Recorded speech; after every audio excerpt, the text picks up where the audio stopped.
Hi, good morning everyone. ನಾವು ಹಿಂದಿನ ತರಗತಿಗಳಲ್ಲಿ LPP ಲೀನಿಯರ್ ಪ್ರೋಗ್ರಾಮಿಂಗ್ ಪ್ರಾಬ್ಲಮ್ಸಲ್ಲಿರುವಂತಹ ಪ್ರಾಬ್ಲಮ್ಸ್ಗಳನ್ನು ಸಾಲ್ವ್ ಮಾಡ್ತಾ ಇದ್ವಿ. ಸೊ ಡೈರೆಕ್ಟ್ ಪ್ರಾಬ್ಲಮ್ಸ್ಗಳನ್ನು ಕೊಟ್ಟಾಗ ನಿಮಗೆ ಹೇಗೆ ಸಾಲ್ವ್ ಮಾಡೋದು ಅಂತ ಮೆಥಡ್ ಗೊತ್ತಿದೆ. ಸೊ ವರ್ಬಲ್ ಪ್ರಾಬ್ಲಮ್ಸ್ ಕೊಟ್ಟಿದ್ರು ಅಂತಂದರೆ ಆ ವರ್ಬಲ್ ಪ್ರಾಬ್ಲಮ್ಸಿಂದ ನಾವು ಈಕ್ವೇಷನ್ಸ್ ಫಾರ್ಮ್ಯಾಟಿಗೆ ಕನ್ವರ್ಟ್ ಮಾಡಿಕೊಂಡು ನಾವು ಅದನ್ನು ಸಾಲ್ವ್ ಮಾಡೋವಂಥ ಮೆಥಡ್ಗಳನ್ನ ನಾನು ನಿನ್ನೆ ಒಂದು ಪ್ರಾಬ್ಲಮಲ್ಲಿ ನಿಮಗೆ ಹೇಳಿದ್ದೆ. ಬಟ್ ಆ ಪ್ರಾಬ್ಲಮನ್ನು ಈಕ್ವೇಷನ್ಸ್ ಕಡೆಗೆ ಕನ್ವರ್ಟ್ ಮಾಡಿದ್ಮೇಲೆ ಅದನ್ನು ನಾವು ನಿಮಗೆ ಗ್ರಾಫಿಕಲ್ ಮೆಥಡಲ್ಲಿ ಪ್ರೂವ್ ಮಾಡೋವಂಥದ್ದು. ಅಂದರೆ ಈಕ್ವೇಷನ್ ಫಾರ್ಮ್ಯಾಟಿಗೆ ಬಂದ ತಕ್ಷಣ ನಿಮಗೆ ಏನೇನು ಮೆಥಡ್ ಗೊತ್ತಿದೆ, ಸೇಮ್ ಮೆಥಡ್ ಅದೇ ಮೆಥಡನ್ನು ಫಾಲೋ ಅಪ್ ಮಾಡಿಕೊಂಡ್ರೆ ನಿಮಗೆ ಆನ್ಸರ್ ಸಿಗುತ್ತೆ ಅಂತ ಹೇಳಿದ್ದೆ. ಸೊ ಅದನ್ನು ನೀವು ಅಸೈನ್ಮೆಂಟ್ ಆಗಿ ಕಳಿಸ್ಬೇಕು ಇವತ್ತು. ಸೊ ಇವತ್ತು ವರ್ಬಲ್ ಪ್ರಾಬ್ಲಮ್ಸಲ್ಲಿ ಎರಡನೇ ಪ್ರಾಬ್ಲಮ್ ನೋಡ್ತಾ ಹೋಗೋಣ. ಏನಂತ ಅಂದರೆ, A manufacturer producers nuts and bolts. A manufacturer produces nuts and bolts. It takes 1 hour work. It takes 1 hour work on machine A. On machine A.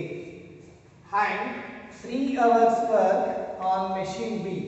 3 hours work on machine B.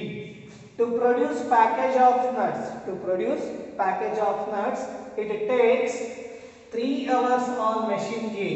3 hours on machine A and 1 hour on machine B and 1 hour on machine B to produce a package of bolts. To produce a package of bolts. He earns a profit of rupees 7.50. He earns a profit of rupees 17.50 per package. Per packages on nuts and rupees 7 for package on the bolts. For package on the bolts. Full stop. How many packages of each should be? How many packages of each should be produced each day? Produced each day. So has to maximize his profit.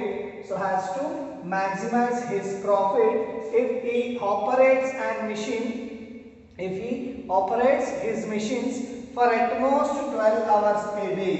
For at most 12 hours a day ಅಂತ ಹೇಳ್ತಾ ಇದ್ದಾನೆ. So ಇಲ್ಲಿ questions ಇಷ್ಟೇ ಕೇಳ್ತಾ ಇರೋದು. ಒಂದು manufacturing company ಇದೆ. ಆ ಮ್ಯಾನುಫ್ಯಾಕ್ಚರಿಂಗ್ ಕಂಪ್ನಿ ಏನು ಪ್ರೊಡ್ಯೂಸ್ ಮಾಡ್ತಾ ಇದ್ದೀವಿ? ನಟ್ಸ್ ಆ್ಯಂಡ್ ಬೋಲ್ಟ್ಸ್ ಅನ್ನೋ ಐಟಮ್ಸ್ಗಳನ್ನ ಪ್ರೊಡ್ಯೂಸ್ ಮಾಡ್ತಾ ಇದ್ದೀವಿ. ಏನು ಐಟಮ್ಸ್ಗಳನ್ನ ಪ್ರೊಡ್ಯೂಸ್ ಮಾಡ್ತಾ ಇದ್ದೀವಿ? ನಟ್ಸ್ ಮತ್ತು ಬೋಲ್ಟ್ಸ್ ಅನ್ನೋ ಐಟಮ್ಸ್ಗಳನ್ನ ಪ್ರೊಡ್ಯೂಸ್ ಮಾಡ್ತಾ ಇದ್ದೀವಿ.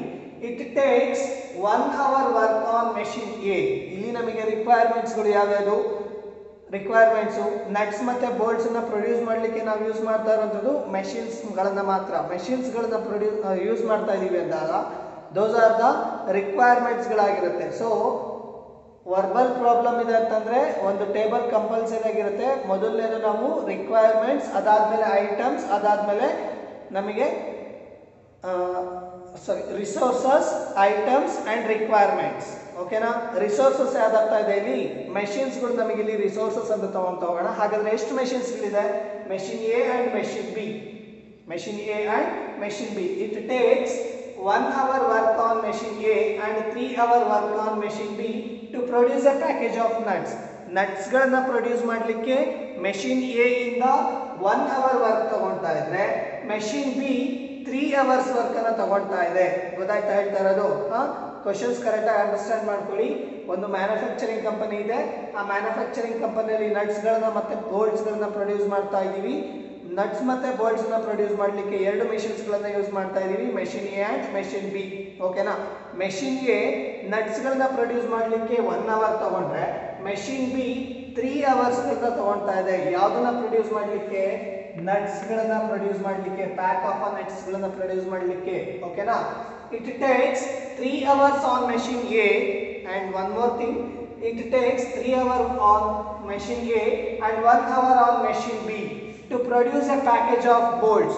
Bolts ಗಳನ್ನ ಪ್ರಿಪೇರ್ ಮಾಡಲಿಕ್ಕೆ, ಪ್ರೊಡ್ಯೂಸ್ ಮಾಡಲಿಕ್ಕೆ ಮೆಷಿನ್ ಎ ನಮಗೆ 3 hour ವರ್ಕ್ ತಗೊಳ್ತಾ ಇದ್ರೆ ಮೆಷಿನ್ ಬಿ ನಮಗೆ ಎಷ್ಟು ಅವರ್ ವರ್ಕ್ ತಗೊಳ್ತಾ ಇದೆ?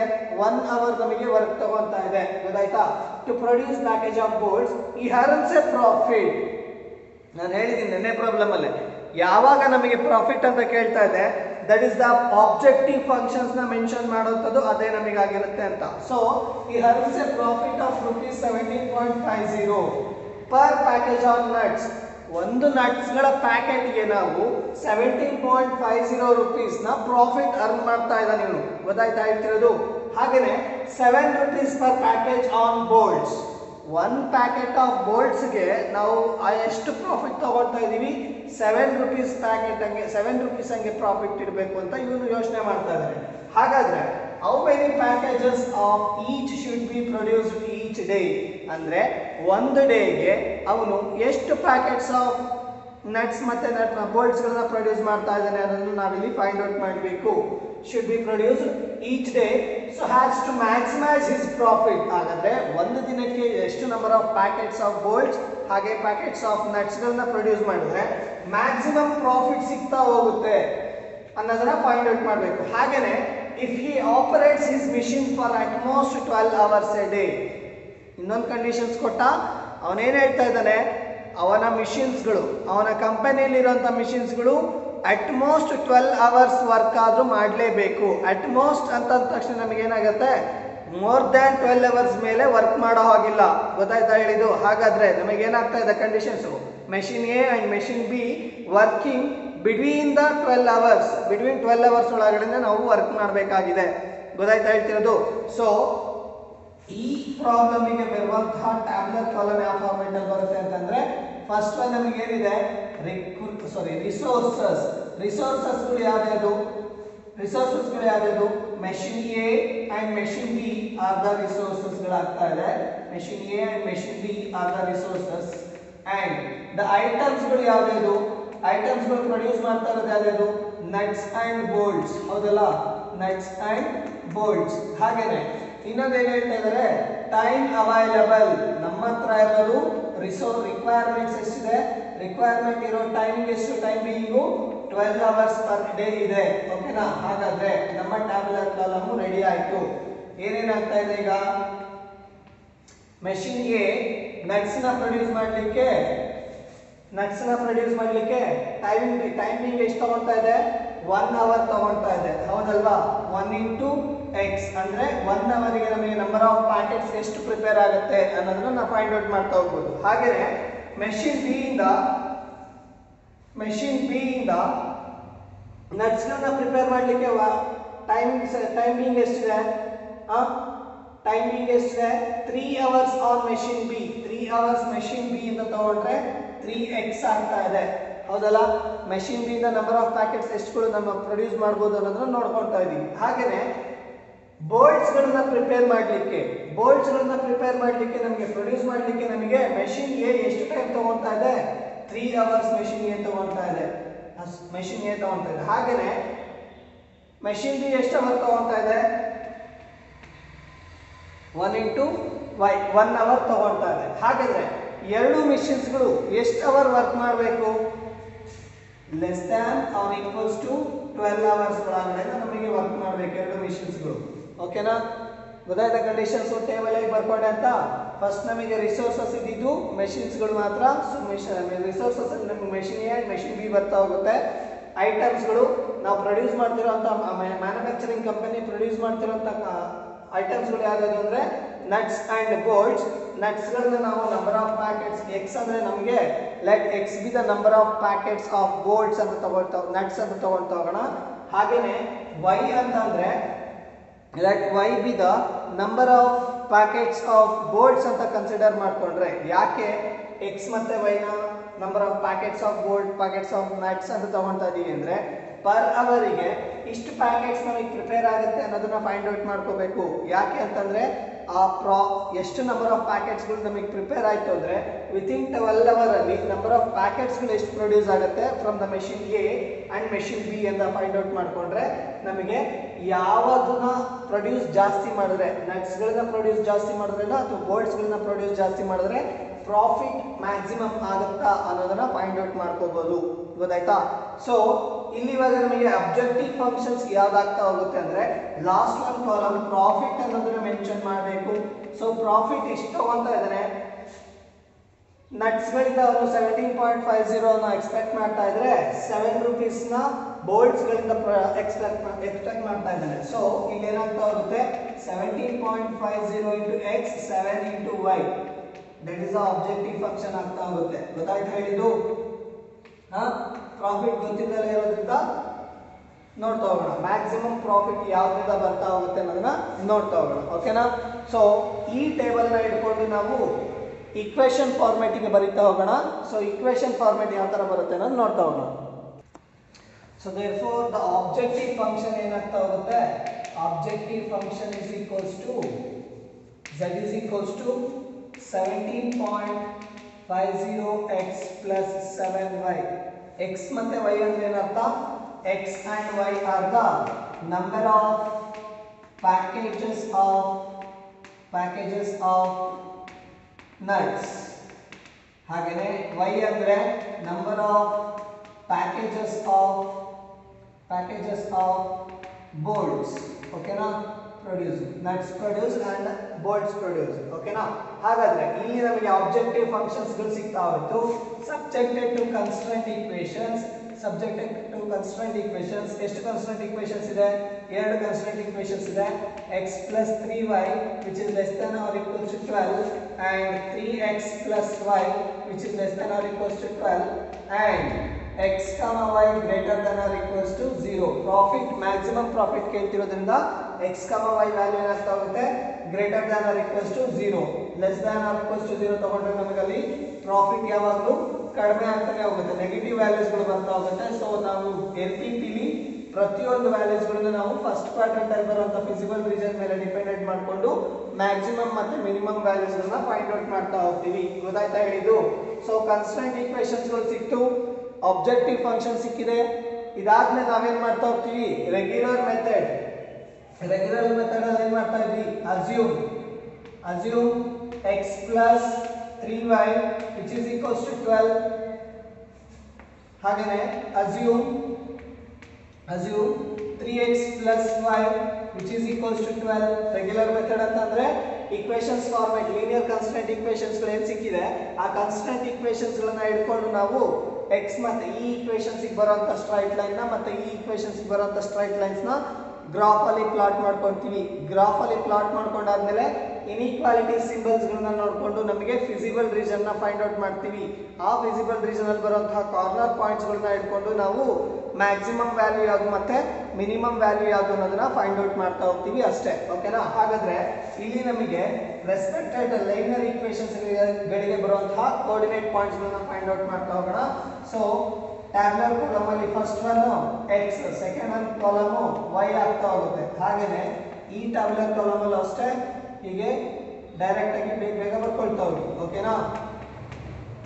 Next if x equals to 0, x ನ ವ್ಯಾಲ್ಯೂ 0 ಕೊಟ್ರೆ 3y is equals to 12 ಆಗ್ತಾ ಹೋಗುತ್ತೆ. ಕರೆಕ್ಟಾ? 0 plus 3y is equals to 3y which is equals to y is equals to 12 divided by 3 ಆಗುತ್ತೆ. 12 divided by 3 ಅಂದ್ರೆ y value ಏನು ಬಂತು? 4 ಬರ್ತಾ ಇದೆ. therefore 0,4 ಬರುತ್ತೆ. ಹಾಗಾದ್ರೆ y ಗೆ ವ್ಯಾಲ್ಯೂ 0 ಕೊಟ್ರೆ 3 into 0 ಅಂತಂದ್ರೆ 0, x is equals to 12 ಆಗ್ತಾ ಹೋಗುತ್ತೆ. ಕರೆಕ್ಟ್ ಅಲ್ವಾ? ಯಾವಾಗ y is equals to 0 ತಗೊಂಡಾಗ. ಹಾಗಾದ್ರೆ 0,4 and 12,0 are the two coordinate points for the x plus 3y is equals to 12. Therefore a of 0,4 and b of 12,0.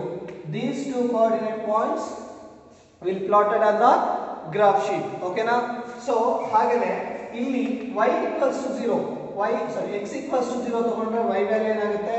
12 ಆಗ್ತಾ ಹೋಗುತ್ತೆ. ಯಾಕೆ? 3 into 0 ಅಂದ್ರೆ 0, 0 plus y is equals to y is equals to 12 ಆಯ್ತು. ಹಾಗೇನೆ if y equals to 0 ತಗೊಂಡ್ರೆ 3x plus 0 is equals to 12, 3x plus 0 is equals to 12. 3x plus 0 ಅಂದ್ರೆ 3x which is equals to 12. x is equals to 12 divided by 3 ಆಗ್ತಾ ಇದೆ. 12 divided by 3 ಅಂದ್ರೆ 3 4s are 12. ಹಾಗಾದ್ರೆ x ನ value ಏನಾಯ್ತು? 4 ಆಗ್ತಾ ಇದೆ.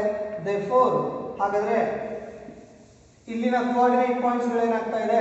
c of 0,12 and d of 4,0 and these two coordinate points also plotted on the graph sheets. ಓಕೆನಾ? ಈಗ ಗ್ರಾಫ್ ನ ಬರ್ಕೊಂಡು ಗ್ರಾಫ್ ಶೀಟ್ ಅಲ್ಲಿ ಈ 4 ಕೋಆರ್ಡಿನೇಟ್ ಪಾಯಿಂಟ್ಸ್ ಗಳನ್ನ ಪ್ಲಾಟ್ ಮಾಡ್ಕೊಂತಾ ಇದೀನಿ. ಪ್ಲಾಟ್ ಮಾಡ್ಕೊಂಡಾದ್ಮೇಲೆ let us join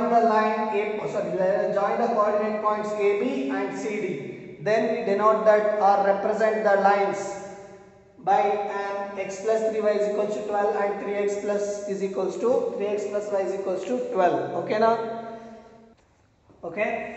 Now we have to plot these two coordinate points a of 0, 4 and 12, 0. A of 0, 4. A of 0, 4 lies on the y axis. Correct alva? Hagene 12, 0 lies on the x axis. Okay. Now naming that coordinate points a of 0, 4 and b of 12, 0. B of 12, 0. Then we join those two coordinate points by a straight line. Straight line ಮುಖಾಂತರ ನಾವೇನು ಮಾಡ್ತಾ ಹೋಗೋಣ, ಆ ಎರಡು coordinate points ನ join ಮಾಡ್ತಾ ಹೋಗೋಣ. Join ಮಾಡಿದ್ಮೇಲೆ ನಾವೇನು ಮಾಡಬೇಕು, represent that line. Which line can that x plus 3y is equals to 12, x plus 3y is equals to 12 ಅನ್ನೋ ಸ್ಟ್ರೈಟ್ ಲೈನ್ ನ ರೆಪ್ರೆಸೆಂಟ್ ಮಾಡ್ತಾ ಹೋಗುತ್ತೆ ಆ ಎರಡು ಕೋಆರ್ಡಿನೇಟ್ ಪಾಯಿಂಟ್ಸ್ ಗಳು. ಹಾಗೇನೇ 3x plus y is equals to 12 ಅಂತ ತಗೊಂಡಾಗ 0, 12 lies on the y axis, that is c of 0, 12 and d of 4, 0. d of 4, 0 lies on the x axis ಆಗ್ತಾ ಹೋಗುತ್ತೆ. ಸೊ ಈ ಎರಡು ಕೋಆರ್ಡಿನೇಟ್ ಪಾಯಿಂಟ್ಸ್ ಅನ್ನು ಕೂಡ ನಾವೇನ್ ಮಾಡ್ತಾ ಹೋಗೋಣ, ಜಾಯಿನ್ ಮಾಡ್ಕೊಂತ ಹೋಗೋಣ. ಜಾಯಿನ್ ಮಾಡಿದ್ರೆ ನಮಗೆ ಏನು ಸಿಗ್ತಾ ಹೋಗುತ್ತೆ, ಒಂದು ಸ್ಟ್ರೈಟ್ ಲೈನ್ ಸಿಗ್ತಾ ಹೋಗುತ್ತೆ. ಓಕೆನಾ? ಸೊ ಜಾಯಿನ್ ಮಾಡ್ಕೊಂಡ್ರೆ ನಮಗೆ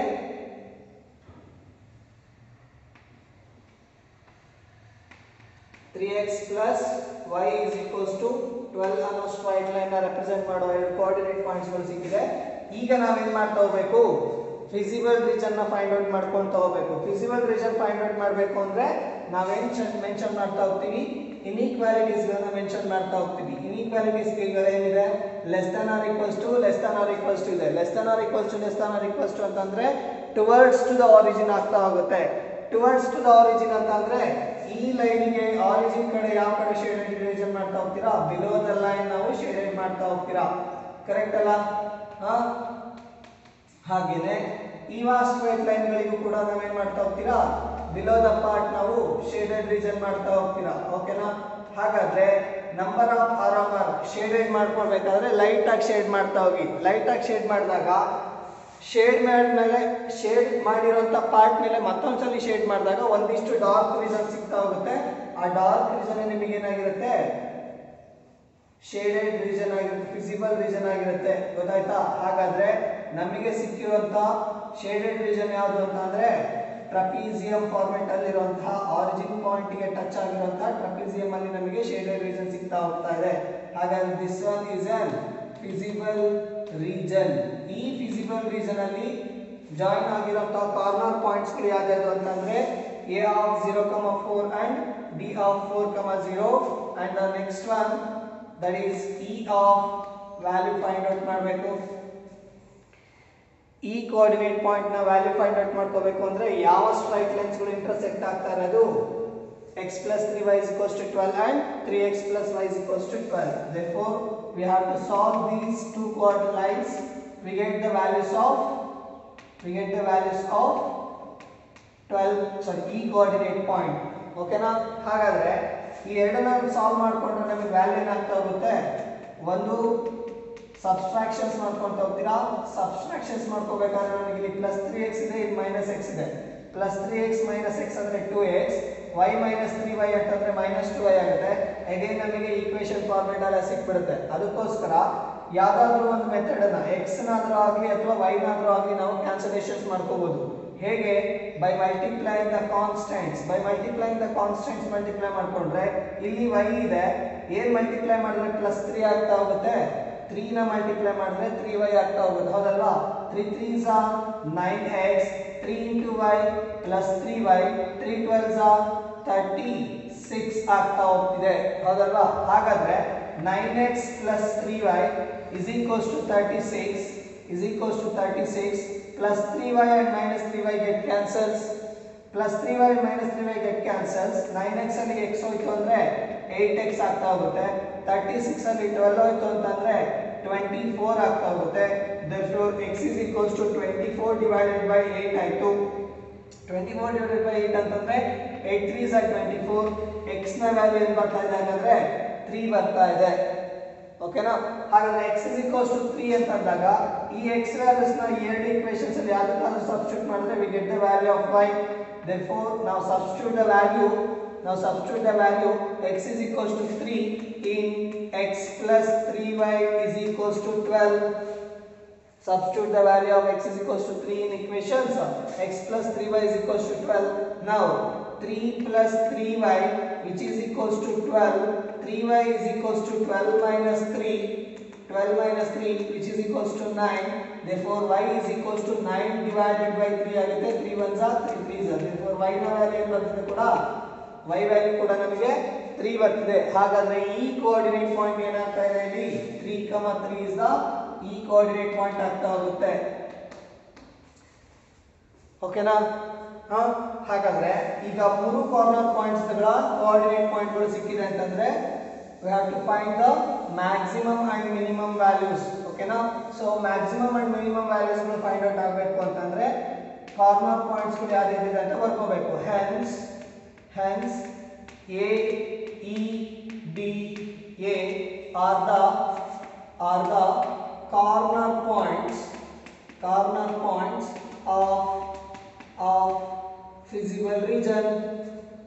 points of feasible region.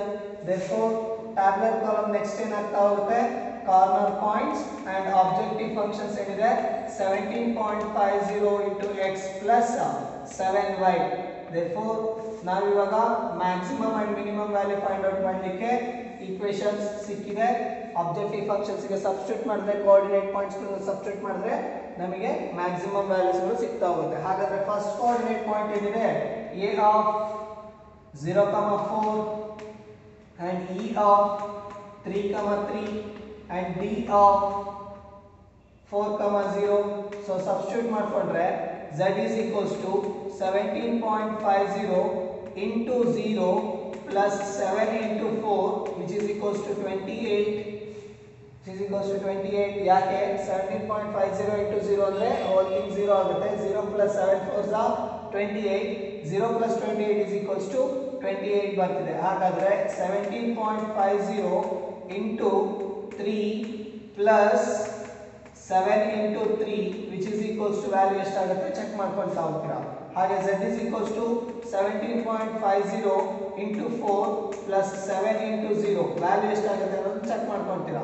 Check ಮಾಡ್ಕೊಂಡಾಗ ಕಾನ್ಸ್ಟೆಂಟ್ ವ್ಯಾಲ್ಯೂಸ್ ಗಳು ಎಷ್ಟು ಬರ್ತಾ ಹೋಗುತ್ತೋ ಅದರಲ್ಲಿ ನಮಗೆ ಯಾವುದು ಹೈಯೆಸ್ಟ್ ಮ್ಯಾಕ್ಸಿಮಮ್ ವ್ಯಾಲ್ಯೂಸ್ ಇರುತ್ತೋ ದಟ್ ಇಸ್ ಹೈಯೆಸ್ಟ್ ವ್ಯಾಲ್ಯೂ ಇರುತ್ತೋ ದಟ್ ಇಸ್ ಮ್ಯಾಕ್ಸಿಮಮ್ ವ್ಯಾಲ್ಯೂ ಆಗಿರುತ್ತೆ. ಹಾಗೆಯೇ ಯಾವುದು ನಮಗೆ ಲೋಯೆಸ್ಟ್ ನಂಬರ್ ಆಗಿರುತ್ತೋ ದಟ್ ಇಸ್ ಮಿನಿಮಮ್ ವ್ಯಾಲ್ಯೂ ಆಗಿರುತ್ತೆ. ಬಟ್ ನಮಗೆ ಇಲ್ಲಿ ಕೇಳಿರುವಂಥ ಕ್ವಶನ್ಸ್ ಅಲ್ಲಿ ಮ್ಯಾಕ್ಸಿಮೈಸ್ ದ ಪ್ರಾಫಿಟ್ ಅಂತ ಕೇಳ್ತಾ ಇದ್ದೀನಿ. ಹಾಗಾದ್ರೆ ನಂಬರ್ ಆಫ್ ನಟ್ಸ್ ಗಳನ್ನ ಎಷ್ಟು ಪ್ರೊಡ್ಯೂಸ್ ಮಾಡಿದ್ರೆ ಪರ್ ಪ್ಯಾಕೆಟ್ಸ್ ಎಷ್ಟು ಪ್ರೊಡ್ಯೂಸ್ ಮಾಡಿದ್ರೆ ಪ್ರಾಫಿಟ್ ಯಾವ್ದು ಜಾಸ್ತಿ ಬರುತ್ತೆ, ನಟ್ಸ್ ಗಳನ್ನ ಪ್ರೊಡ್ಯೂಸ್ ಮಾಡಿದ್ರೆ ಪ್ರಾಫಿಟ್ ಬರ್ತಾ ಹೋಗುತ್ತಾ ಅಥವಾ ಬೋಲ್ಟ್ಸ್ ಗಳನ್ನ ಪ್ರೊಡ್ಯೂಸ್ ಮಾಡಿದ್ರೆ ಪ್ರಾಫಿಟ್ ಬರ್ತಾ ಹೋಗುತ್ತಾ ಅನ್ನೋದನ್ನ ನೋಡ್ತಾ ಹೋಗ್ಬೋದು. ಹಾಗಾದ್ರೆ 17.50 into 3 ಅಂತಂದ್ರೆ 3 into 0 0 3 5s are 25 5 carry 2 3 7s are 21 21 plus 2 ಅಂತಂದ್ರೆ 23 carry 2 ಅಲ್ಲಿಗೆ 23.50 ಆಗ್ತಾ ಹೋಗುತ್ತೆ. 23.50 plus 7 3s are 21. ಈ ಎರಡನ್ನು ಆಡ್ ಮಾಡಿದ್ರೆ ನಮಗೆ 44.50 ವ್ಯಾಲ್ಯೂಸ್ ಬರ್ತಾ ಹೋಗುತ್ತೆ. ಹೌದಲ್ವಾ? 44.50 73.50 ಬರ್ತಾ ಹೋಗುತ್ತೆ. ಓಕೆನಾ? It's okay. 17.50 ಅಂತಂದ್ರೆ ನಮಗೆ 52.50 ಬರ್ತಾ ಹೋಗುತ್ತೆ. ಯಾಕೆ 3 0 0 3 5s are 15 15 carry 1 3 7s are 21 21 plus 1 ಅಂತಂದ್ರೆ 22 carry 2 3 1s are 3 plus 2 5 ಆಗ್ತಾ ಹೋಗುತ್ತೆ. ಹೌದಲ್ವಾ? ಹಾಗಾದ್ರೆ ನಮಗೆ 52.50 plus 7 3s are 21 ಆಡ್ ಮಾಡ್ಕೊಂಡ್ರೆ 2 plus 1 is 3 5 plus 2 is 73.50. therefore the value ಏನಾಗ್ತಾ ಇದೆ ಇಲ್ಲಿ 73.50 ಬರ್ತಾ ಇದೆ. ಹಾಗೇನೇ 17.50 into 7 into 0 ಅಂತ ತಗೊಂಡ್ರೆ 4 0 0 4 5s are 20 carry 2 4 7s are 28 28 plus 2 ಅಂತಂದ್ರೆ 30 carry 3 7 4 1s are 4 4 plus 3 ಅಂದ್ರೆ 70 ಆಗ್ತಾ ಇದೆ. ಹಾಗಾದ್ರೆ ಇಲ್ಲಿ ನಮಗೆ ಮ್ಯಾಕ್ಸಿಮಮ್ ಪ್ರಾಫಿಟ್ ನಮಗೆ ಎಷ್ಟಾಯ್ತು 70 ಬರ್ತಾ ಇದೆ. ಹಾಗೇನೇ ಆರಿಜಿನ್ ಪಾಯಿಂಟ್ ಕೂಡ ನಮಗೆ ಕಾರ್ನರ್ ಪಾಯಿಂಟ್ ಆಗ್ತಿರೋದ್ರಿಂದ ಆರಿಜಿನ್ ಪಾಯಿಂಟ್ ಅನ್ನು ಕನ್ಸಿಡರ್ ಮಾಡ್ಕೋಬೇಕು. therefore O of 0, 0 ಯಾಕೆ ಆರಿಜಿನ್ ಪಾಯಿಂಟ್ ನಮಗೆ ಕಾರ್ನರ್ ಪಾಯಿಂಟ್ ಇದ್ದಾನೆ, ಹಾಗಾಗಿ O of 0, 0 ತಗೊಂಡ್ರೆ 17.50 into 0 plus 7 into 0 which is equals to 0 ಬರ್ತಾ ಇದೆ. ಅವನು ಕೇಳ್ತಿರೋದೇನು ಮ್ಯಾಕ್ಸಿಮಮ್ ಪ್ರಾಫಿಟ್. ಹಾಗಾದ್ರೆ ಹೈಯೆಸ್ಟ್ ವ್ಯಾಲ್ಯೂ ಯಾವುದು 73.50 is the highest value. therefore this is the maximum value ಆಗ್ತಾ ಇದೆ. ಹೌದಲ್ವಾ? ಹಾಗಾದ್ರೆ ಏನಂತ ಬರೀತಾ ಹೋಗ್ಬೋದು, hence z is maximum 73.50 is at E of 3, ಇದಾದ್ಮೇಲೆ ನೀವು ಬರೀತಾ ಹೋಗ್ಬೇಕು ನಂಬರ್ ಆಫ್ ಪ್ಯಾಕೆಟ್ಸ್ ಎಷ್ಟು ಪ್ರೊಡ್ಯೂಸ್ ಮಾಡಿದ್ರೆ ನಮಗೆ ಪ್ರಾಫಿಟ್ ಜಾಸ್ತಿ ಬರ್ತಾ ಹೋಗುತ್ತೆ, ಹಾಗೇನೆ number of packets of boards ಎಷ್ಟು ಪ್ರೊಡ್ಯೂಸ್ ಮಾಡಿದ್ರೆ ನಮಗೆ ಪ್ರಾಫಿಟ್ ಹೈಕ್ ಆಗ್ತಾ ಹೋಗುತ್ತೆ ಅನ್ನೋದನ್ನ ಬರೀತಾ ಹೋಗ್ಬೇಕು. ಹಾಗಾಗಿ ಇವಾಗ ನೆಕ್ಸ್ಟ್ ಕಂಡೀಷನ್ಸ್ ಏನಂತ ಬರೀತೀರಾ, hence therefore the maximum profit to produce the number of bolts is 3 number of packets, ಹಾಗೇನೆ 3 number of bolts ಅಂತ ಬರೆದ್ರೆ ನಿಮಗೆ ಕನ್ಕ್ಲೂಷನ್ ಸಿಗ್ತಾ ಹೋಗುತ್ತೆ. ಇದಿಷ್ಟು ನಿಮಗೆ ಸೆಕೆಂಡ್ ಪ್ರಾಬ್ಲಮ್, ವರ್ಬಲ್ ಪ್ರಾಬ್ಲಮ್ನ ಸೆಕೆಂಡ್ ಪ್ರಾಬ್ಲಮ್ನ ಸೊಲ್ಯೂಷನ್ ಸಿಗ್ತಾ ಇದೆ. ಬಟ್ ಮೊದಲನೇ ಪ್ರಾಬ್ಲಮಿನ ಗ್ರಾಫ್ ಮತ್ತೆ ಸೊಲ್ಯೂಷನ್ಸ್ಗಳನ್ನ ನೀವೇ ಕೊಡಬೇಕು ಅಂತ ಹೇಳಿದ್ದೀನಿ. ಓಕೆನಾ? ಅದನ್ನು ನೀವು ಅಸೈನ್ಮೆಂಟ್ ಆಗಿ ತಗೊಳ್ಳಿ. ಬಟ್ ಸೆಕೆಂಡ್ ಪ್ರಾಬ್ಲಮ್ ನಾನು ಮಾಡಿಸಿದ್ದೀನಿ, ಇನ್ನೊಂದು ಪ್ರಾಬ್ಲಮ್ ಮಾಡಿಸ್ತಾ ಹೋಗ್ತೀನಿ. ಥರ್ಡ್ ಪ್ರಾಬ್ಲಮ್ ಯಾವ ಥರ ಬರ್ತಾ ಇದೆ ಅಂತ ನೋಡ್ತಾ ಹೋಗೋಣ. It's okay. In the third problem, one kind of cake requires 200 gram of flour and 25 gram of fat, and another kind of cake, one kind of cake requires 200 gram of flour and 25 gram of fat, and another kind of cake requires 100 gram of flour and 50 gram of fat. 50 gram of fat. Find the maximum number of cakes. Find the maximum number of cakes produced. Maximum number of cakes which can be made from 5 kg of flour and 1 kg of fat. Assuming that there is no shortage of other ingredients used in making cakes. Yes, ಇಲ್ಲಿ ಕೇಳ್ತಿರೋಂಥ questions ಇಷ್ಟೇ. ಎರಡು type of ಕೇಕ್ಸ್ಗಳಿದೆ, ಅದರಲ್ಲಿ first kind ಅಂತ ಮತ್ತೆ second kind ಅಂತ ತಗೊಳ್ತಾ ಹೋಗೋಣ. ಹಾಗಾದ್ರೆ ಇಲ್ಲಿ ಫಸ್ಟ್ ನಾವೇನು ತಗೊಳ್ತಾ ಹೋಗ್ಬೇಕು, ಕನ್ಸಿಡರ್ ಮಾಡ್ತಾ ಹೋಗ್ಬೇಕು. let x be the number of cakes of first kind. ಓಕೆನಾ? ಹಾಗೇನೆ y be the number of cakes produced of second kind. ಎರಡು ಟೈಪ್ ಆಫ್ ಕೇಕ್ಸ್ ಗಳಿದೆ, ಒಂದು ಫಸ್ಟ್ ಕೈಂಡ್ ಅಂತ, ಇನ್ನೊಂದು ಸೆಕೆಂಡ್ ಕೈಂಡ್ ಅಂತ. ಎರಡು ಟೈಪ್ ಕೇಕ್ಸ್ ಗಳಿದಾವೆ. ಇಲ್ಲಿ ಎಕ್ಸ್ ಡಿನೋಟ್ ಮಾಡುತ್ತೆ ಫಸ್ಟ್ ಕೇಕ್ ಗಳನ್ನ ಪ್ರೊಡ್ಯೂಸ್ ಮಾಡ್ತಾ ಹೋಗುತ್ತೆ, ಸೊ ನಂಬರ್ ರೆಪ್ರೆಸೆಂಟ್ ಮಾಡ್ತಾ ಹೋಗುತ್ತೆ. ಹಾಗೆ ವೈ ಅಂದ್ರೆ ನಮಗೆ ಇಲ್ಲಿ ರೆಪ್ರೆಸೆಂಟ್ ಮಾಡ್ತಾ ಇರೋದು ಸೆಕೆಂಡ್ ಟೈಪ್ ಆಫ್ ಕೇಕ್ಸ್ ಗಳನ್ನ ನಾವಿಲ್ಲಿ ರೆಪ್ರೆಸೆಂಟ್ ಮಾಡ್ತಾ ಹೋಗುತ್ತೆ. ಹಾಗಾದ್ರೆ first kind of cake requires 200 gram of flour and 25 gram of fat. ಹಾಗಾದ್ರೆ ಕೇಕ್ಸ್ ಗಳನ್ನ ಪ್ರಿಪೇರ್ ಮಾಡಲಿಕ್ಕೆ ನಮ್ಮ ಹತ್ರ ಇರುವಂತ ರಿಸೋರ್ಸ್ಗಳು, ಅವನು ಕೊಡ್ತಾ ಇರುವಂತ ರಿಸೋರ್ಸ್ಗಳು ಯಾವ್ದು ಅಂತಂದ್ರೆ, ಮೇನ್ ರಿಸೋರ್ಸ್ ಯಾವುದು, ಫ್ಲೋರ್ ಅಂಡ್ ಫ್ಯಾಟ್. ಅವೆರಡಿದ್ರೆ ಮಾತ್ರನೇ ಕೇಕ್ಸ್ ಗಳನ್ನ ಪ್ರೊಡ್ಯೂಸ್ ಮಾಡಲಿಕ್ಕೆ ಚಾನ್ಸಸ್ ಇರೋದು. ಅದಾದ್ಮೇಲೆ ನಾವು ಬೇಕಾದ್ರೆ ಬೇರೆ ಇಂಗ್ರೀಡಿಯೆಂಟ್ಸ್ ಗಳನ್ನ ಯೂಸ್ ಮಾಡ್ಕೊಳ್ತಾ ಹೋಗ್ತೀವಿ, ಡಿಪೆಂಡ್ಸ್ ಆನ್ ಫ್ಲೇವರ್ಸ್ ಗಳ ಮೇಲೆ. ಓಕೆನಾ? ಹಾಗಾದ್ರೆ 200 gram flour and 25 gram of fat ಅಂದ್ರೆ ಕೇಕ್ ಗಳನ್ನ ಪ್ರೊಡ್ಯೂಸ್ ಮಾಡಲಿಕ್ಕೆ ಮೇನ್ ಬೇಕಾಗಿರುವಂತ ರಿಸೋರ್ಸಸ್ ಫ್ಲೋರ್ ಅಂಡ್ ಫ್ಯಾಟ್. ಹಾಗಾದ್ರೆ ರಿಸೋರ್ಸ್ ಟೇಬಲ್ ಅಲ್ಲಿ, ರಿಸೋರ್ಸ್ ಕಾಲಮ್ ಅಲ್ಲಿ ಏನೇನು ಬರ್ಕೊಂತ ಹೋಗ್ತೀರಾ, ರಿಸೋರ್ಸ್ ಕಾಲಮ್ ಅಲ್ಲಿ ಫಸ್ಟ್ ಒನ್ ಫ್ಲೋರ್, ಹಾಗೇನೆ ಸೆಕೆಂಡ್ ಒನ್ ಫ್ಯಾಟ್. ಈ ಎರಡು ಕಾಲಮ್ ನ ಕಂಪ್ಲೀಟ್ ಆಗಿ ಸಾಲ್ವ್ ಮಾಡ್ಕೊಂಡು ಫಸ್ಟ್ ಬರ್ಕೊಂಡು. ಓಕೆನಾ? ಹಾಗಾದ್ರೆ ನೆಕ್ಸ್ಟ್ ಎಷ್ಟು ಟೈಪ್ ಆಫ್ ಕೈಂಡ್ ಕೇಕ್ಸ್ ಇದೆ, 2 types ಆಫ್ ಕೈಂಡ್ಸ್ ಇದೆ. ಹೌದಲ್ವಾ? ಹಾಗಾದ್ರೆ first kind cake and second type cake. ಹೌದಲ್ವಾ? ಹಾಗಾದ್ರೆ ಇಲ್ಲಿ ನಾವು ಕೇಕ್ಸ್ ಗಳನ್ನ ನಾವಿಲ್ಲಿ ಮೆನ್ಷನ್ ಮಾಡ್ತಾ ಇದ್ದೀನಿ, ಐಟಮ್ಸ್ ಅಂತ. ಓಕೆನಾ? ಐಟಮ್ಸ್ ಪ್ಲೇಸ್ ಅಲ್ಲಿ ನಾನು ಇವಾಗ ಏನ್ ಬರ್ಕೊಂಡೆ, ಕೇಕ್ಸ್. ನಾವು ಪ್ರೊಡ್ಯೂಸ್ ಮಾಡ್ತಾ ಇರೋದು ಕೇಕ್ಸ್ ಗಳನ್ನಲ್ವಾ, ಹಾಗಾಗಿ first kind cake and second kind cake. ಓಕೆನಾ? ಹಾಗಾದ್ರೆ ಫಸ್ಟ್ ಕೈಂಡ್ ಕೇಕ್ ಪ್ರೊಡ್ಯೂಸ್ ಮಾಡಲಿಕ್ಕೆ ನಂಬರ್ ಆಫ್ ಎಷ್ಟು ಕೆಜಿಸ್ ಆಫ್ ಎಷ್ಟು ಗ್ರಾಮ್ ಆಫ್ ಫ್ಲೋರ್ ಬೇಕಾಗ್ತದೆ ಇಲ್ಲಿ? 200 ಗ್ರಾಮ್ ಆಫ್ ಫ್ಲೋರ್ ಬೇಕಾಗ್ತದೆ, ಹೌದಲ್ಲ? ಹಾಗಾದ್ರೆ ಫಸ್ಟ್ ಕೈಂಡ್ ಕೇಕ್ ಪ್ರಿಪೇರ್ ಮಾಡಲಿಕ್ಕೆ 200 ಗ್ರಾಮ್ ಫ್ಲೋರ್ ಬೇಕಾಗ್ತದೆ. ಹಾಗೇನೆ ಸೆಕೆಂಡ್ ಕೈಂಡ್ ಕೇಕ್ ಪ್ರಿಪೇರ್ ಮಾಡಲಿಕ್ಕೆ ಎಷ್ಟು ಬೇಕಾಗ್ತದೆ? 5 kgs, ಸಾರಿ 200 ಅಂತ ನೋಡೋಣ ತಾಳಿ, ಸಾರಿ. ಹಾಗೇನೆ ಫ್ಲೋರ್ ನಮಗೆ 200 ಗ್ರಾಮ್ ಫ್ಲೋರ್ ಬೇಕಾಗ್ತದೆ. ಹಾಗೆ ಸೆಕೆಂಡ್ ಕೈಂಡ್ ಅಲ್ಲಿ ಎಷ್ಟು ಗ್ರಾಮ್ ಫ್ಲೋರ್ ಬೇಕಾಗ್ತದೆ ಇಲ್ಲಿ? 100 ಗ್ರಾಮ್ ಫ್ಲೋರ್ ಬೇಕಾಗ್ತದೆ, ಹೌದಲ್ವಾ? ಹಾಗೇನೆ ಇಲ್ಲಿ ಫ್ಯಾಟ್ ಬೇಕಾಗ್ತಿರೋದು ಎಷ್ಟು?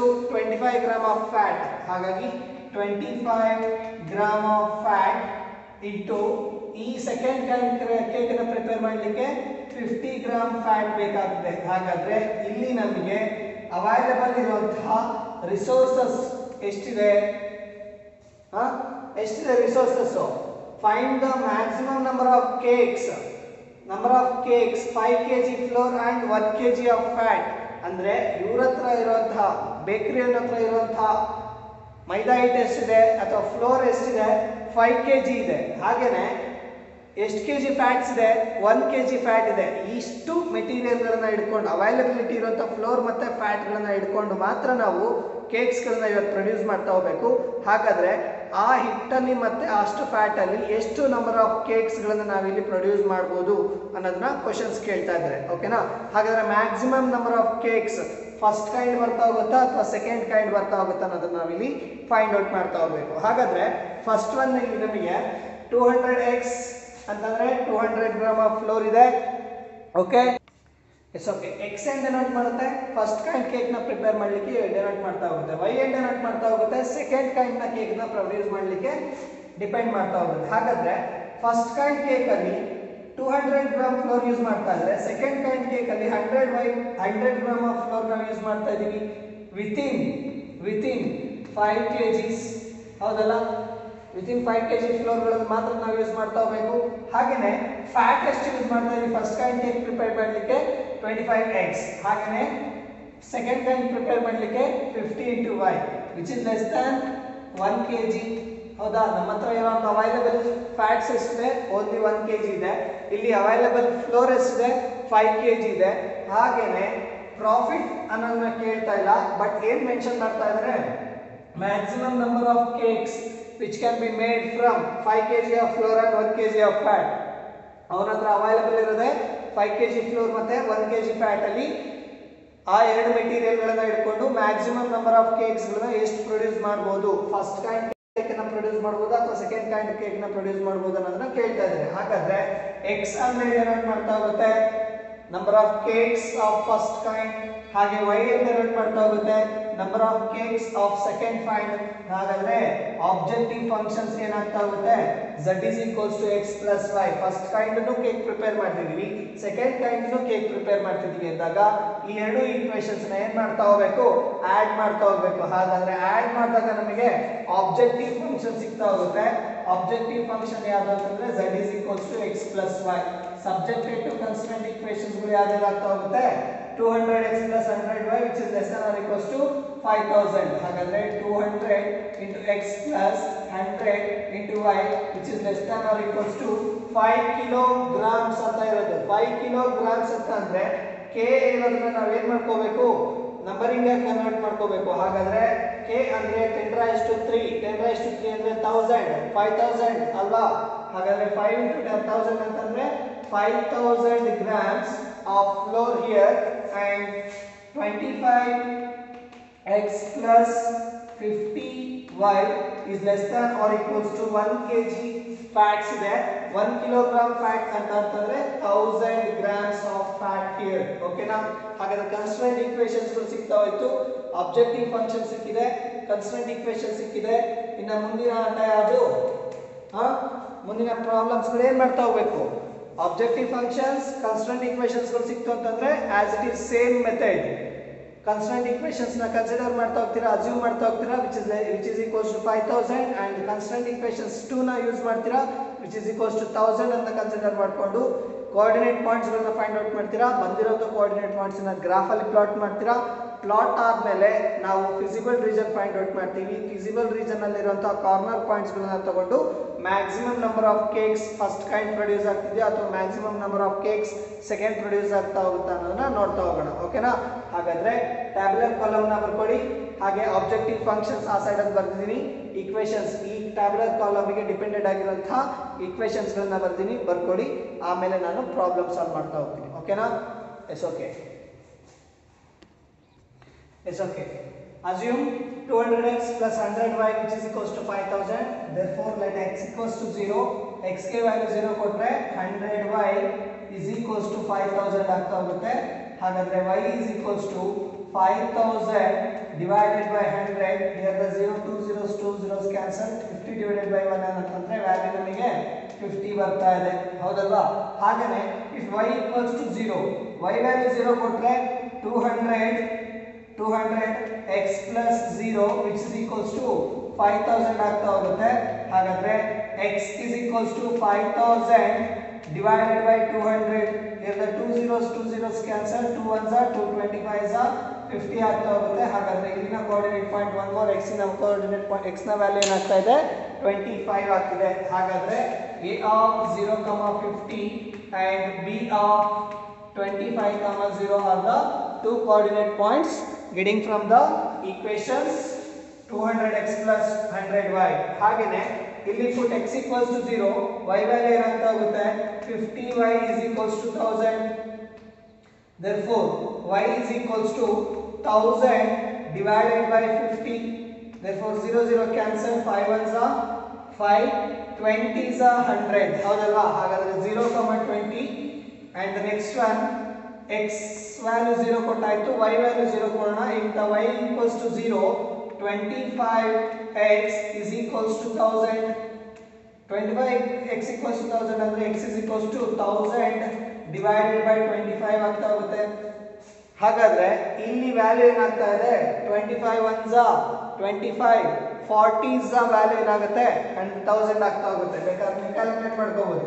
25 into 4 40, 25 0 0, 25 4s are 100. ಹಾಗಾಗಿ 25 40s ನಮಗೆ ವ್ಯಾಲ್ಯೂ ಏನಾಗ್ತಾ ಹೋಗುತ್ತೆ 1000 ಕ್ಯಾನ್ಸಲ್ ಆಗ್ತಾ ಹೋಗುತ್ತೆ. ಹಾಗಾದ್ರೆ ನೆಕ್ಸ್ಟ್ ಒನ್ ಏನಾಯ್ತು ಕೋಆರ್ಡಿನೇಟ್ ಪಾಯಿಂಟ್ಸ್ ಗಳು ಸಿಗ್ತಾ ಹೋಯ್ತು. ಹಾಗಾದ್ರೆ c of 0, 20 and d of 40, 0 are the two coordinate points from the equation 25x plus 5 plus 50y equals to 1000.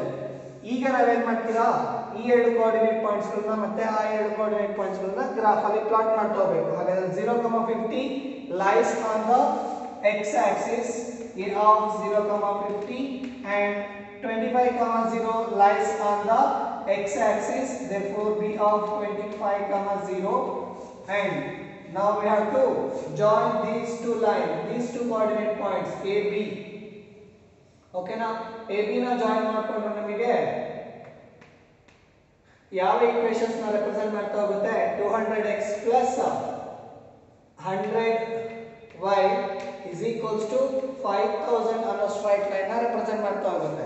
Again equations ಏನಿದೆ less than or equals to 5000 ಇದೆ. Less than or equals to 5000 ಅಂದ್ರೆ below the part ನಾವೇನ್ ಮಾಡ್ತಾ ಹೋಗ್ತೀರಾ shaded ಮಾಡ್ತಾ ಹೋಗ್ತೀರಾ. ಓಕೆನಾ? ಹಾಗಾದ್ರೆ ಡಿನಾಮಿನೇಟರ್ ಲೈನ್ ನ ಬಿಲೋ ಪಾರ್ಟ್ ಅನ್ನು ಶೇಡೆಡ್ ಮಾಡಬೇಕು ಅಂತ ಒಂದು ಆರಾಮ ಮಾರ್ಕ್ ಮಾಡ್ತಾ ಹೋಗೋಣ. ಹಾಗೇನೆ 25x plus 50y is less than or equals to 1000 in equations in coordinate points ಏನು 0, 20 and 40, 0. 0, 20 lies on the y axis. So c of 0, 20 and d of 40, 0 lies on the x axis. Therefore d of 40, 0 plotted on the x axis. Now we have to join these two coordinate points c and d. We get the straight lines.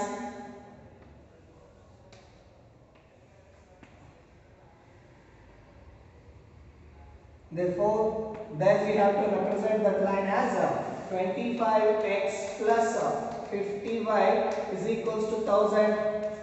Yes okay. ಹಾಗಾದ್ರೆ ಇವಾಗ ನಾವು next ಏನ್ ಮಾಡಬೇಕು, ಈ equations ನ inequalities check ಮಾಡ್ತಾ ಹೋಗ್ತಿದೀವಿ. ಈ equations ನ ಇನ್ಇಕ್ವಾಲಿಟೀಸ್ ಏನಿದೆ ಏನು, less than or equals to ಇದೆ. ಲೆಸ್ ದ್ಯಾನ್ ಆರ್ ಈಕ್ವಲ್ಸ್ ಅಂತಂದ್ರೆ ಆ ಲೈನ್ ನ ಬಿಲೋ ಪಾರ್ಟ್ ನಾವೇನ್ ಮಾಡ್ತಾ ಹೋಗ್ಬೇಕು, ಶೇಡೆಡ್ ಮಾಡ್ತಾ ಹೋಗ್ಬೇಕು. ಹಾಗಾದ್ರೆ ಈಗ ಆರೋ ಮಾರ್ಕ್ಸ್ ಇರುವಂತ ಜಾಸ್ತಿ ಶೇಡೆಡ್ ರೀಜನ್ಸ್ ಯಾವ್ದಾಗ್ತಾ ಇದೆ, this point is in or this field is in shaded region ಆಗ್ತಾ ಹೋಗುತ್ತೆ, ಹೌದಲ್ವಾ? ಹಾಗಾದ್ರೆ ಶೇಡ್ ಮಾಡಿರೋ ರೀಜನ್ ಅಲ್ಲಿ ಕಾಮನ್ ಶೇಡೆಡ್ ರೀಜನ್ ನಮಗೆ ಏನಾಗ್ತಾ ಇರೋದು, ಫಿಸಿಬಲ್ ರೀಜನ್ ಅಂತ ಹೇಳ್ತಾ ಇದ್ರು. ಹಾಗಾದ್ರೆ ಇಲ್ಲಿ ಸಿಕ್ಕಿರುವಂತ ಫಿಸಿಬಲ್ ರೀಜನ್ ನ ಕಾರ್ನರ್ ಪಾಯಿಂಟ್ಸ್ ಗಳನ್ನ ಹೇಳಿ ಅಂತ ಅಂದ್ರೆ O of 0,0 and C of 0,20 and E of one some constant values ಗಳು ಸಿಗ್ತಾ ಇದೆ. ಹಾಗೇನೆ B of 25,0 are the corner points of the visible region ಆಗ್ತಾ ಇದೆ. therefore ಅದನ್ನ ಮೆನ್ಷನ್ ಮಾಡ್ತಾ ಹೋಗಬೇಕು. O C E B O are the corner points ಹಾಗೇನೆ corner points of feasible region. ಹಾಗೇನೆ ಇಲ್ಲಿ ನಮಗೆ ಸಿ ಮತ್ತೆ ಬಿ ಮತ್ತೆ ಓ ನ ಕೋಆರ್ಡಿನೇಟ್ ಪಾಯಿಂಟ್ಸ್ ಗಳಿದೆ, ಬಟ್ ಇ ನ ಕೋಆರ್ಡಿನೇಟ್ ಪಾಯಿಂಟ್ ಇಲ್ಲ. ಸೊ ನಾವು we have to find out ಈ ಕೋಆರ್ಡಿನೇಟ್ ಪಾಯಿಂಟ್. ಈ ಕೋಆರ್ಡಿನೇಟ್ ಪಾಯಿಂಟ್ ನ ಫೈಂಡ್ ಔಟ್ ಮಾಡಬೇಕು ಅಂದ್ರೆ ಈ ಎರಡು ಈಕ್ವೇಷನ್ಸ್ ಗಳನ್ನ ಸಾಲ್ವ್ ಮಾಡ್ಕೊಂತ ಹೋಗಬೇಕು. ಆ ಎರಡು ಈಕ್ವೇಷನ್ಸ್ ನ ಸಾಲ್ವ್ ಮಾಡಬೇಕು ಅಂದ್ರೆ 2000x plus 1000y which is equals to 5000 and 25x plus 50y which is equals to 1000. ಹಾಗಾದ್ರೆ ಈ ಎರಡು ಈಕ್ವೇಷನ್ಸ್ ನ ಸಾಲ್ವ್ ಮಾಡ್ಕೊಳ್ಳಿ. ಸಾಲ್ವ್ ಮಾಡ್ಕೊಂಡಾಗ ಈ ವ್ಯಾಲ್ಯೂ ನಾವು ಮಲ್ಟಿಪ್ಲೈ ಬೈ 20 ಮಾಡ್ಕೊಂತ ಹೋಗ್ತೀವಿ. ಯಾಕೆ, ಇಲ್ಲಿ ನಮಗೆ 1000y ಇದೆ, ಇಲ್ಲಿ ನಮಗೆ 50y ಇದೆ. 50 into 20 ಅಂತಂದ್ರೆ ನಮಗೆ 1000 ಆಗ್ತಾ ಹೋಗುತ್ತೆ. So we have to subtract those two equations. We get 1000y is cancels. So 25 into 2 ಅಂತಂದ್ರೆ ನಮಗೆ 500 ಆಗ್ತಾ ಹೋಗುತ್ತೆ, ಹೌದಲ್ವಾ? 25 into 20 ಮಾಡ್ಕೊಳ್ಳಿ. 25 into 20 ಮಾಡ್ಕೊಂಡ್ರೆ 25 into 0 is a 0. 25 2s are 50. therefore ಈ ವ್ಯಾಲ್ಯೂ ನಮಗೆ ಇಲ್ಲಿ 500x ಆಯ್ತು. 2000 ನಲ್ಲಿ 5500 ಹೋಯ್ತು ಅಂತಂದ್ರೆ 1500x which is equals to 5000 ಅಲ್ಲಿ 2000 ಹೋಗ್ತಾ ಇದೆ ಅಂತಂದ್ರೆ ವ್ಯಾಲ್ಯೂ ಏನಾಗುತ್ತೆ ಚೆಕ್ ಮಾಡ್ಕೋಬೇಕು, ಹೌದಲ್ವಾ? It's okay. 5000 and 20,000, 5000 ಅಲ್ಲಿ 20,000 ಹೋಯ್ತು ಅಂತಂದ್ರೆ ನಮಗೆ ವ್ಯಾಲ್ಯೂಸ್ ಬರ್ತಾ ಇದೆ 15,000 ಬರ್ತಾ ಹೋಗುತ್ತೆ. So x is equals to 15,000 divided by 1500. ಹಾಗಾದ್ರೆ ಇದು ನಮಗೆ 10 ಬರ್ತಾ ಹೋಗುತ್ತೆ, ಹೌದಲ್ವಾ? x is equals to value ಬಂತು 10 ಬಂತು. ಹಾಗಾದ್ರೆ ಈ x ವ್ಯಾಲ್ಯೂಸ್ ನ ಇಲ್ಲಿ ಎಲ್ಲಿಗಾದ್ರೂ ಸಬ್ಸ್ಟಿಟ್ಯೂಟ್ ಮಾಡ್ಕೊಂಡ್ರೆ ನಮಗೆ ಈ ಎರಡು ಈಕ್ವೇಷನ್ಸ್ ಅಲ್ಲಿ ಎಲ್ಲಾದ್ರೂ ಸಬ್ಸ್ಟಿಟ್ಯೂಟ್ ಮಾಡ್ಕೊಂಡ್ರೆ ನಮಗೆ ಏನು ಸಿಗ್ತಾ ಹೋಗುತ್ತೆ, y ವ್ಯಾಲ್ಯೂ ಸಿಗ್ತಾ ಹೋಗುತ್ತೆ. ಹಾಗಾಗಿ substitute x is equals to 10 in 25x plus 50y which is equals to 1000.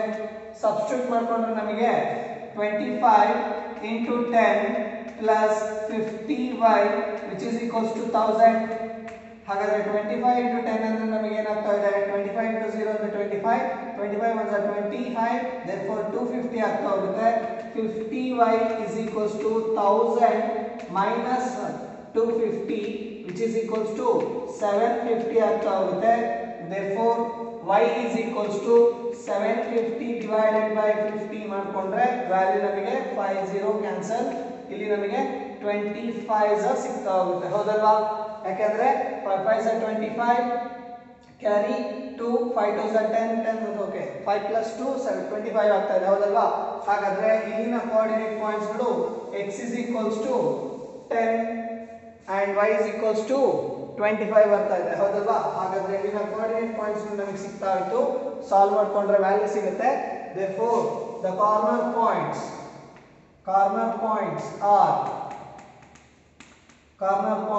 and z is equals to objective functions x plus y. ಅಲ್ಲಿ ನಮಗೆ ಏನಾಗ್ತಾ ಇದೆ, ಸಬ್ಸ್ಟಿಟ್ಯೂಟ್ ಮಾಡ್ಕೊಂಡ್ರೆ ಕಾರ್ನರ್ ಪಾಯಿಂಟ್ಸ್ ಗಳನ್ನ ಸಬ್ಸ್ಟಿಟ್ಯೂಟ್ ಮಾಡ್ಕೊಂಡ್ರೆ ನಂಬರ್ ಆಫ್ ಕೇಕ್ಸ್ ಗಳು ಫಸ್ಟ್ ಕೈಂಡ್ ಪ್ರಿಪೇರ್ ಆಗುತ್ತಾ ಅಥವಾ ಸೆಕೆಂಡ್ ಕೈಂಡ್ ಪ್ರಿಪೇರ್ ಆಗುತ್ತಾ ಅಂತ ನೋಡ್ತಾ ಹೋಗ್ಬೋದು. ಹಾಗಾದ್ರೆ first coordinate point O of 0,0 z is equals to 0 ಸಿಗ್ತಾ ಹೋಗುತ್ತೆ.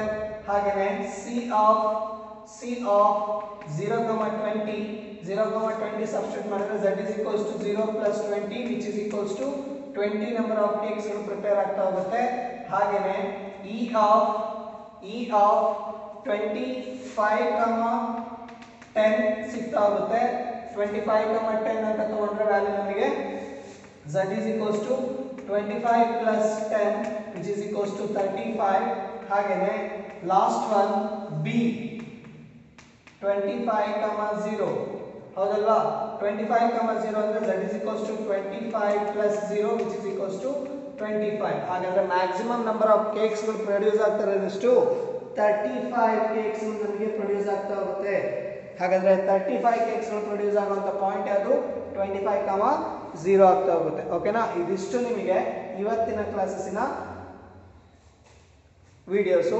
ಸೊ ಈ ಕ್ಲಾಸಸ್ಗಳನ್ನ ಕರೆಕ್ಟಾಗಿ ನೋಡ್ಕೊಳ್ಳಿ. ಅದಾದಮೇಲೆ ನಿಮಗೆ ಇನ್ನು ಒನ್ ಟೈಪ್ ಪ್ರಾಬ್ಲಮ್ಸ್ ಇದೆ. ಆ ಪ್ರಾಬ್ಲಮ್ಸ್ಗಳನ್ನು ನಿಮಗೆ PDF ಫಾರ್ಮೇಟಲ್ಲಿ ಇದ್ದಾವೆ, ಅದನ್ನು ಸೆಂಡ್ ಮಾಡ್ತೀನಿ. ಅದೊಂದು ಪ್ರಾಬ್ಲಮ್ ತಿಳ್ಕೊಂಡ್ರೆ ನಿಮಗೆ ಕಂಪ್ಲೀಟ್ ಆಗಿ LPP ಮುಗ್ದಂಗೆ. ಓಕೆನಾ. ಸೊ ಈ ಪ್ರಾಬ್ಲಮ್ಸ್ಗಳು ನಿಮ್ಗೆ ಅರ್ಥ ಆಗಿದೆ ಅಂತ ತಿಳ್ಕೊಂಡು LPP ಪ್ರಾಬ್ಲಮ್ನ ನಾನು ಮುಗಿಸಿದ್ದೀನಿ. ಇನ್ನು ನೆಕ್ಸ್ಟು ನಮಗೆ ಪ್ರೊಬಾಬಿಲಿಟಿ ಸ್ಟಾರ್ಟ್ ಆಗ್ತಾ ಹೋಗುತ್ತೆ. ಪ್ರೊಬಾಬಿಲಿಟಿಲಿ ನಿಮಗೆ ಕಂಡೀಷನಲ್ ಪ್ರೊಬಾಬಿಲಿಟಿ ಕಾನ್ಸೆಪ್ಟ್ ಮೇಲೆ ನಿಮಗೆ 3 marks questions, 2 marks questions and 1 marks questions ಯಾವ ಥರ ಜನರೇಟ್ ಆಗುತ್ತೆ ಅನ್ನೋದನ್ನು ನೋಡ್ತಾ ಹೋಗ್ತೀನಿ. ಓಕೆನಾ. Thank you for the sessions.